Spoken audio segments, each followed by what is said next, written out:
All right, let's dive into one of the most chilling legends in American history. We're heading back to 19th century Chicago to talk about a man named H. Holmes and his, infamous murder castle.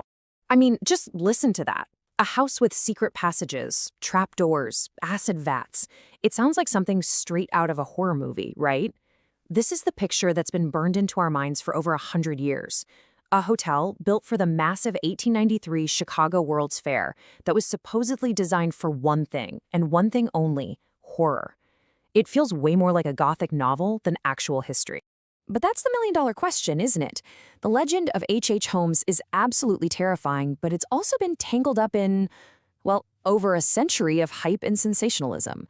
So today, let's try to pull those threads apart. Let's find out where the monster of myth ends and the real man begins. Okay, so to get to the bottom of this, we've got to start with the man himself. He's often called America's very first serial killer. But who was he really? Well, for starters, his name wasn't even H. Holmes. Nope, he was born Herman Webster Mudgett. He cooked up the Holmes alias when he rolled into Chicago in 1886. And believe me, he was already trailing a whole history of scams and shady dealings. That name change? It was just the first of many, many lies. And this is where things get really interesting, because you basically have two different versions of this guy. On one hand, you've got the historical record of Holmes the Swindler. The Chicago Tribune literally called him the greatest con that ever struck Chicago. We're talking bigamy, insurance fraud, you name it, a true master of deception. But then you have the legend, Holmes the Killer, a monster who supposedly murdered up to 200 people. He even confessed to 27 murders, but get this, some of those so-called victims were found later, alive and well. So yeah, you can't even trust his confession. So let's really dig into that first identity, because to understand Holmes, you've really got to follow the money. Long before anyone whispered his name in terror, he was known as a brilliant and very busy con artist. You can see the pattern clear as day right here. I mean, it starts way back in his medical school days, with rumors he was using cadavers for insurance scams. Then he gets to Chicago, gets the drugstore, builds his infamous castle, and through it all, the main driver was always money. And look at that last point. It's so important. When he's finally arrested, it's not for murder. It's for horse swindling in Boston. That tells you a lot about what the authorities were actually focused on. Okay, but what about the building, the murder castle? It's the absolute centerpiece of this whole terrifying legend. So what was really going on inside that place? I mean, the story is it's pure nightmare fuel. We're talking about a labyrinth with over 100 rooms. Rooms that locked from the outside. Gas jets to suffocate people in their sleep. Soundproof torture chambers. And these trapdoors and chutes that led straight down to a basement of horrors, complete with a furnace and vats of acid. The legend says it was literally a factory designed for killing. But, and this is a huge but, here's the problem. When you actually look at the primary sources, a very different picture starts to emerge. It turns out that most of what we think we know about the castle didn't come from police reports. It came from tabloids and pulp magazines that were, let's just say, more interested in selling a shocking story than telling the truth. So let's break it down. Myth versus reality. Was there a murder castle? No. There was a 3-story building with shops and apartments, and a lot of it was shoddily built and never even finished. A labyrinth of 100 rooms? Not really. A furnace for bodies? Well, it had a big furnace, but it was for heating the building. And the biggest myth of all? Countless World's Fair victims? There's just no definitive evidence linking Holmes to a single missing person from the fair.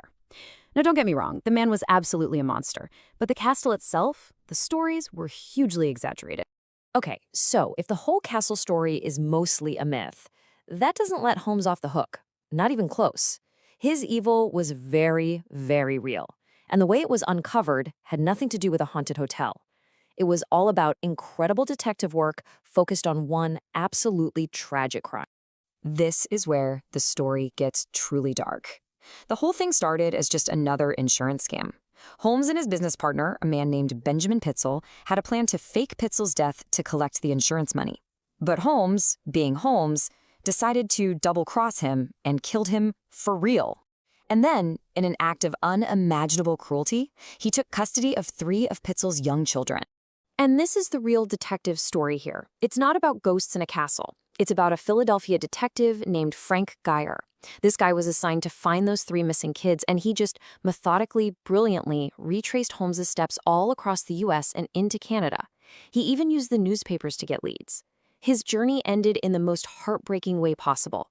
He found the bodies of 2 of the children, Alice and Nellie, buried in a cellar in Toronto. And then he found the remains of little Howard in a stove in a house in Indianapolis. Holmes had murdered them all. So when you strip away all the legend and the hype, what are we left with? 9. That's the number of murders that investigators can definitively pin on H.H. Holmes. Now, 9 is a horrific, terrible number. It speaks to his absolute cruelty, but it's a far, far cry from the 200 victims of the myth. Which brings us right back to that big question. If the reality was this brutal, but much smaller scale series of cons and murders, why has the murder castle myth become the story that everybody knows? Why did that version stick? Well, a huge part of the answer is something called yellow journalism. Think of it as the 1890s version of clickbait. Newspapers were in this crazy competition for readers, and nothing, I mean nothing, sold papers like a good, terrifying headline. H.H. Holmes was the perfect villain, and the press basically built this entire horror story around him because, hey, it sold a ton of papers. And you can literally watch this myth get bigger and bigger over time. It's like a snowball rolling downhill. The yellow press in the 1890s planted the seed. Then in the 1940s, pulp magazines picked it up and just blew it up, exaggerating the victim count into the hundreds. And then, much more recently, in 2003, Erik Larson's incredible bestseller, The Devil in the White City, brought the story to a whole new generation, cementing that legend in our modern minds. And you know who else helped build this legend? Holmes himself.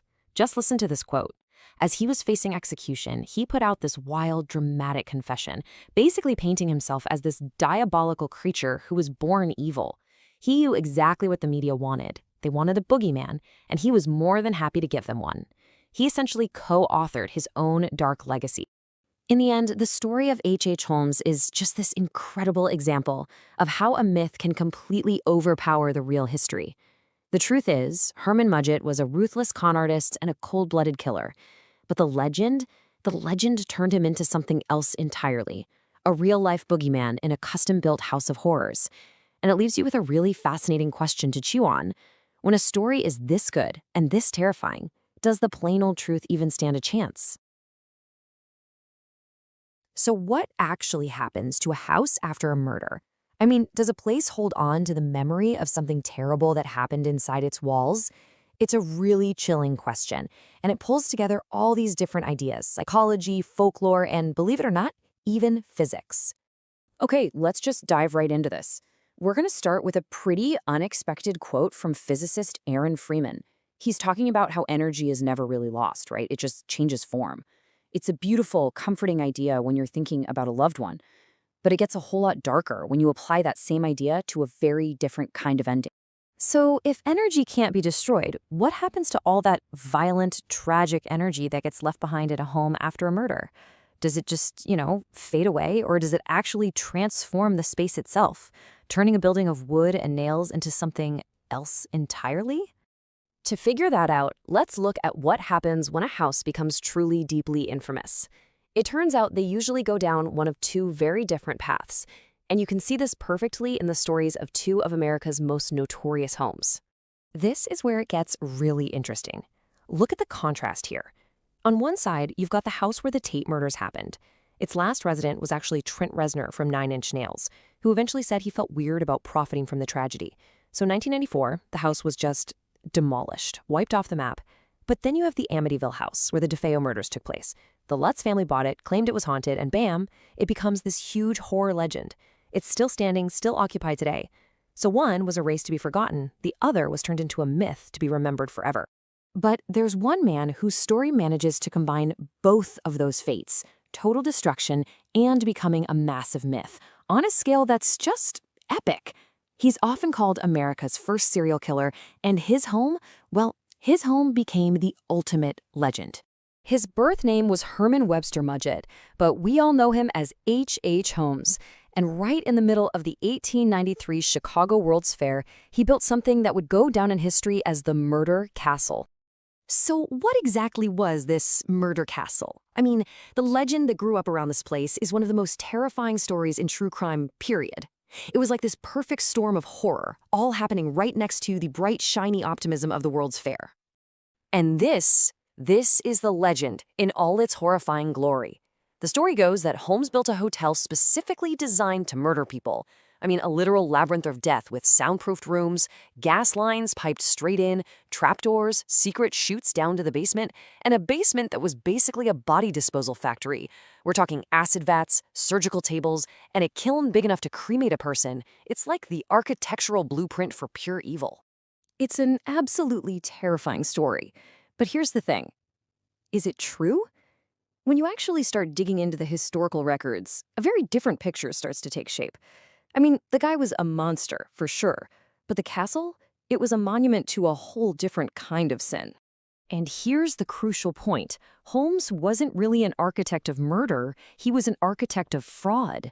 The building wasn't designed to kill people, it was designed to swindle them. You know all those secret rooms and hidden passages? They weren't for bodies, they were for hiding furniture he bought on credit. So when the creditors came to take it all back, the rooms would just look empty. His main motive wasn't bloodlust, it was money. He was a con man through and through. The legend, which was totally cranked up to 11 by the sensational yellow journalism of the time, claimed Holmes murdered as many as 200 people. The newspapers painted this picture of a constant stream of unsuspecting tourists from the World's Fair being lured straight to their doom. But the documented reality? It tells a completely different story. Now, we'll probably never know the true number, but investigators could only ever officially confirm 9 victims. And they weren't random tourists. Nope. They were people he knew. Business associates, lovers, their kids, all killed to cover his tracks and his financial schemes. So how did he get caught? Well, it had absolutely nothing to do with the murder castle. It all came down to a botched insurance scam. He and an associate, a guy named Benjamin Peitzel, planned to fake Peitzel's death. But Holmes, being Holmes, double-crossed him, killed him for real, and took the cash. Then he took 3 of Peitzel's kids, traveled around with them, and eventually murdered them too. It wasn't some genius detective who cracked the case. It was a determined insurance investigator who just kept pulling at the threads of the fraud until the whole thing unraveled. Of course, you know who was the biggest source for his own monstrous myth? Holmes himself. He gave these wild, contradictory confessions to the newspapers, saying chilling things like this, painting himself as this inevitable force of evil. The guy lied constantly. He even confessed to killing people who were later found alive and well. He was always controlling the story. And that talent for spinning a story led to the biggest, most persistent legend of them all. The idea that H.H. Holmes wasn't just Chicago's monster, but that he was also London's infamous Jack the Ripper. But, when you actually put the 2 killers side by side, the whole theory just completely falls apart. Their motives couldn't be more different. Holmes killed for profit. The Ripper's crimes were frenzied, sadistic, and sexual in nature. Holmes killed people he knew. The Ripper killed strangers in one specific neighborhood. But the real nail in the coffin is just basic logistics. There is 0 evidence Holmes was ever even in London during the Ripper murders in 1888. In fact, records show he was busy with business deals in Chicago. So, okay, if the murder castle was mostly a myth, the body count was way off, and the Ripper connection is impossible, why does this larger-than-life legend of H.H. Holmes stick around so powerfully?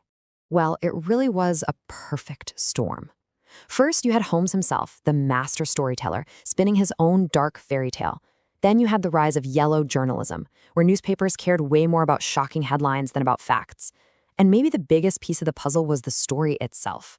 You had this gleaming, perfect, utopian white city of the World's Fair, a symbol of progress and light, and right in its shadow, this dark, twisted murder castle. That narrative was just too good, too powerful for people to let go of. The murder castle actually burned down in 1895 and was totally demolished by 1938. You know what's there now? A post office. There is literally nothing to see. And yet, people still go there, looking for it, trying to find some physical piece of a myth. And that kind of leaves us with one last question. What does it say about us that we're often more fascinated by the evil we invent than by the chilling and, frankly, more complicated truth?